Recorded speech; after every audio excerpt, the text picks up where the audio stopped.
Is there something that you wish that the officers would know before they got into a bad situation with somebody on the street? Like, for example, let's say they pull over a car. I'm just going to pull out a scenario. They pull a car over, and obviously the police officer is going to try to tell you need to get, give me your license and registration. But then they're asking you a question about, just for example, why were you going so fast? What the police officer didn't realize is that the person they were asking was deaf. Okay. Right? And so now, obviously, if the person doesn't understand, there's a hearing breakdown. Hearing breakdown. Right. So that's just one scenario. There's the language, barriers. So what are some of the things that you can think of that you think that the police officers, and I'm going to say trained, what are they not being trained in that you think would actually help? Well, the basic things, see, when officers are usually trained in academies, they're trained that they're going into combat zones. Right. So they come with the mentality that they're going into a jungle, basically. They come here with an occupational mentality instead of a protectional mentality. You come here to see, you coming in, I'm automatically coming in when I stop a car and I see hood and kid and stuff, I already got a perception of who you are. Right. So I'm already like, that scenario you said, I was like, those scenarios don't happen when they stop us. Those scenarios are, get out the car and get on the ground scenarios in our community first thing when they see us. Especially when they see young black men. Right. See, young black men have somehow become the most feared. And another thing, they're training. If you seen their training, this is a subliminal messages are being put. When you shooting at them targets, you automatically trained to shoot at a black target. So you have it's just little things. People are, what they got to do with it, yes. That has a lot to do with your psyche, because like I said, when you come into a situation and you already have a set mind. Right. So, and then you have a lot of these cops, they're young kids, man, coming from suburbs into an inner city. It's like two different worlds.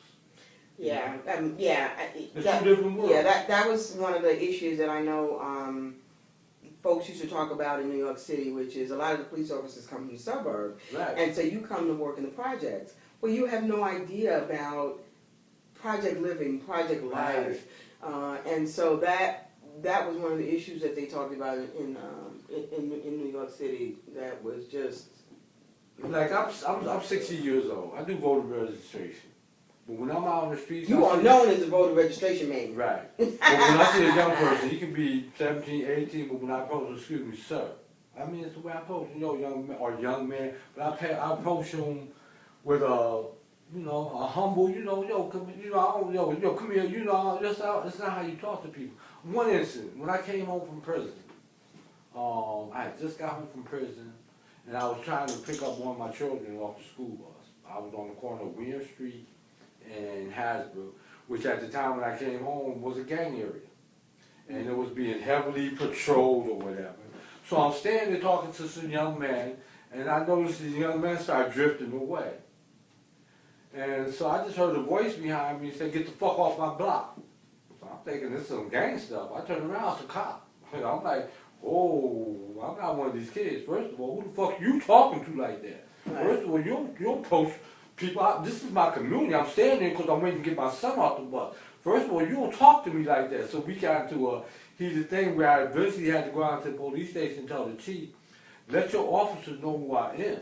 Because I don't know how they talking to these young kids, but that's not acceptable in my community. Because I'm a grown man, this is my community. So tell your officers how they need to come in here and talk to certain people. So, this has been an ongoing thing. And some, like I said, and that comes from when these young officers come in, usually they're trained by, that's where they're put under an older officer.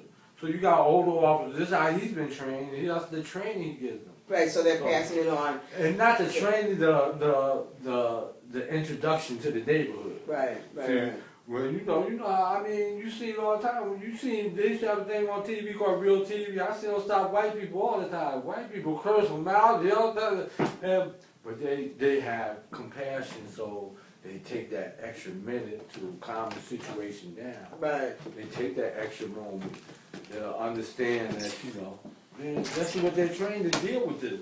That's their training. That's their training. But when it comes to us, that color kicks in. No, this nigga ain't gonna talk to me like that.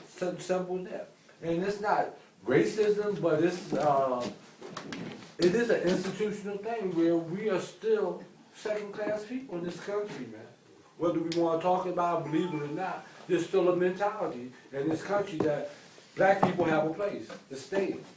And when you're outspoken, you have to speak a certain way around white people.